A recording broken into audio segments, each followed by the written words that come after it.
Yeah, I mean, it kind of just talks about our whole entire season. I mean, I feel like we have the guys, and we've executed at certain points in the game and looked really good, and then we kind of we crush ourselves with penalties and mistakes and interceptions and fumbles or whatever that is. I mean, it's just we've kind of done that to ourselves all year long.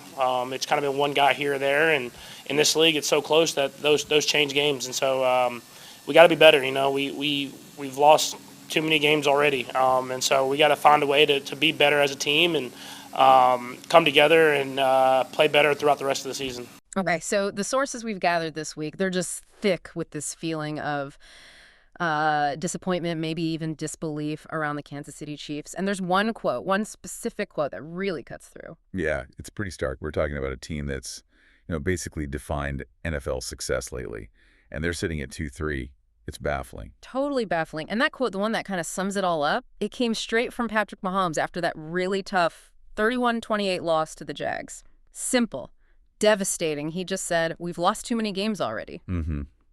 And you hear that, and it's not just like typical post-game frustration. It sounds like a guy whose whole standard, the winning standard they've set, is being actively undermined right now. Exactly. That Jags loss, man, that was a real gut punch. Their third one-score loss already in just 5 games. Right. So our mission today, what we're diving into, is trying to figure out this reversal, because it raises this really bold, maybe controversial question for this early in the season. Is this just the slump, a temporary blip? Or is something deeper? Are we actually seeing the start of a fundamental breakdown, a cultural issue in that Mahomes-Reid dynasty? That's the thesis we need to explore. Because when you look at the stats, the argument, well, it becomes kind of unavoidable, doesn't it? It really does. Mhm. I mean, the problem doesn't seem to be talent. You look at that roster, it's still loaded. The issue, and this is what the sources point to, seems to be discipline, organizational discipline, accountability. Mahomes even used the term himself, right? Self-inflicted wound. Yes, self-inflicted wounds. And the evidence, well, it suggests these aren't just random mistakes anymore. They're piling up, compounding. It's starting to look systemic, like a pattern of failure. Okay, so let's unpack that, this shift. Let's look at maybe the anatomy of how this collapse is happening. Because to really get how bad 2-3 feels for them, you got to remember last year. Oh, absolutely. The 2022 Chiefs, they were like the masters of the close game. Won 11 one-score games. 11. That's the most in league history. That ability, to make the play when it absolutely had to be made, when the margins were razor thin, that was their thing, their superpower. Defined the dynasty, really. And now, gone, vanished, replaced by this inability to execute when it counts most. 3 one-score losses in 5 games. It's a radical shift. It is. And maybe the most painful example, the crystallizing moment of that failure to execute, has to be the third quarter against Jacksonville. Yeah. Chiefs are up by a touchdown. They're driving. Looks like they're about to put the game away, maybe go up 2 scores. And instead, yeah, Mahomes throws that interception, returned 99 yards for a touchdown by Devin Lloyd. Ugh. That's not just a turnover. That's like a 14-point swing, emotionally, momentum-wise. It just flips the whole game. Completely flips it.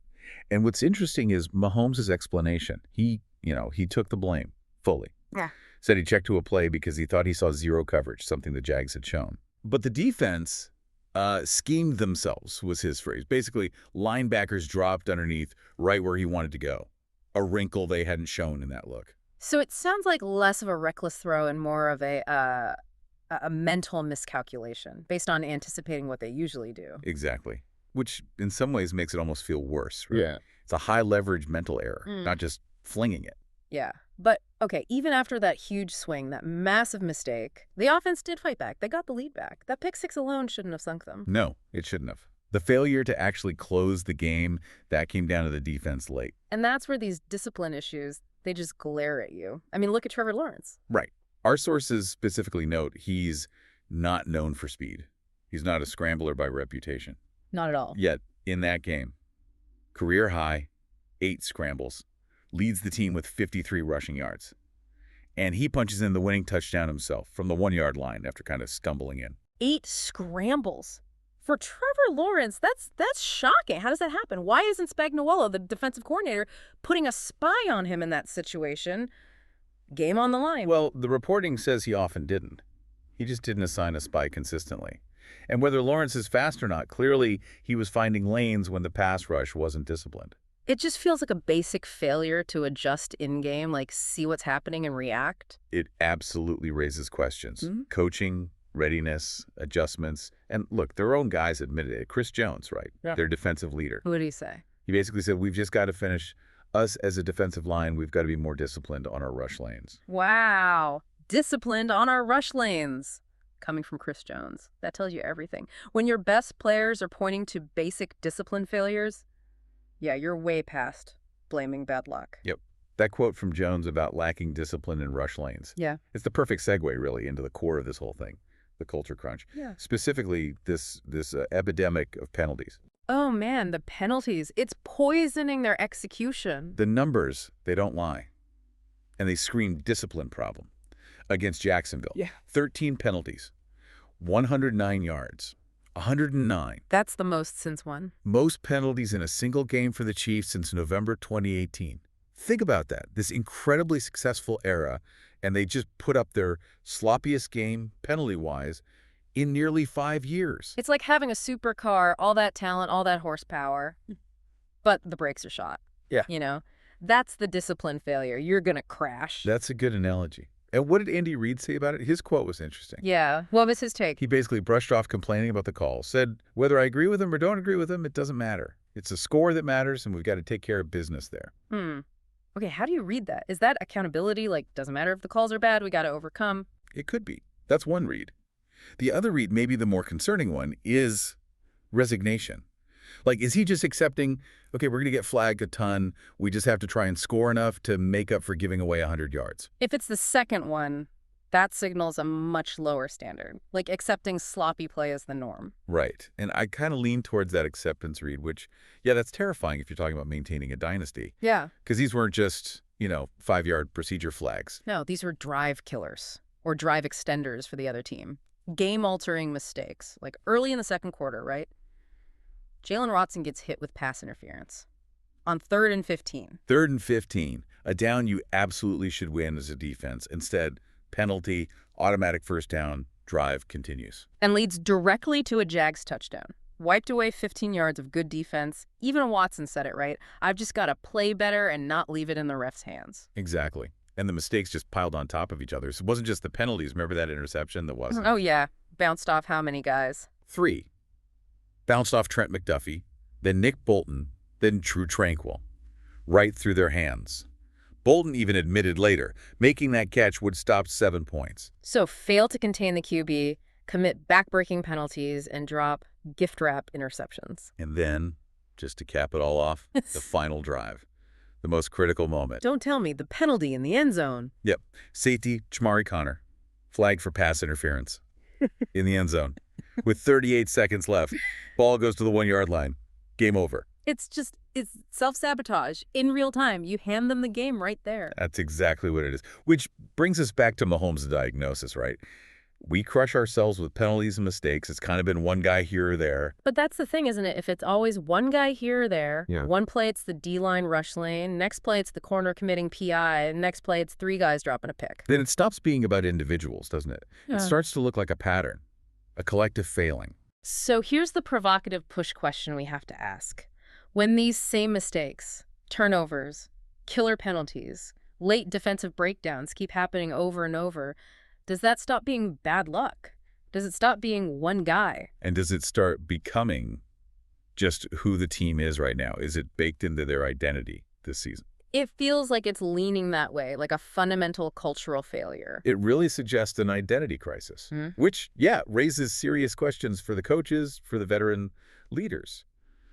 And that kind of brings us to the crossroads, right? The prognosis, where do they go from here?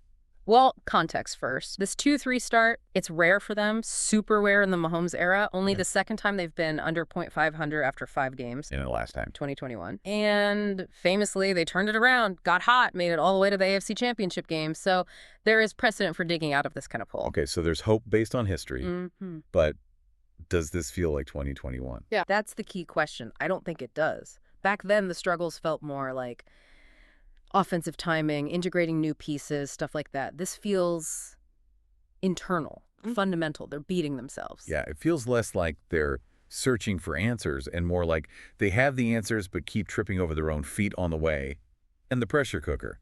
Mm. It's way hotter now. You can absolutely hear that pressure. Travis Kelce was quoted saying the expectation this year is flat out Super Bowl or failure. Wow. No gray area there. None. That's the mandate hanging over every single play, which has to make these kinds of unforced, sloppy errors feel even heavier, right? Absolutely. And you see the market reacting too. Vegas isn't dumb. Consistency builds trust. Lack of it erodes trust. Their Super Bowl odds took a noticeable hit after this Jags game. Dropped from plus 800 down to plus 1,000. People are seeing the same things we're talking about, the sloppiness, the lack of discipline, and there was that other marker, too, that really signals something's off. Which one? Before the Jacksonville game, the Chiefs had won 22 straight games when they led by 14 points or more. 22. That's dominance. That's the sign of a team that knows how to close. Exactly. Yeah. Second longest streak in the whole league, and they snapped it. Against the Jags. After leading 14-0, they couldn't close that game out. That's not just a loss. That feels like a crack in the foundation, a cultural failure. Yeah, that's chilling. Because it directly counters their historical resilience. Yeah. That ability to put teams away. It failed them. And now look at the schedule coming up. Brutal. Lions, Raiders, Commanders, Bills. That stretch looks like a crucible now. It's going to test whether these discipline problems are like a temporary bug they can fix or if it's just the feature of this year's team. Yeah, because like Mahomes said, the league is so close.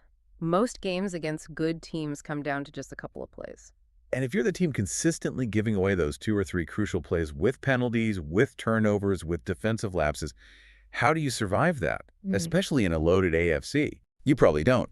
The sources, the stats, the eye test, it all seems to be screaming that the answer isn't about getting more talent. It's about changing the mindset, the focus, the attention to detail.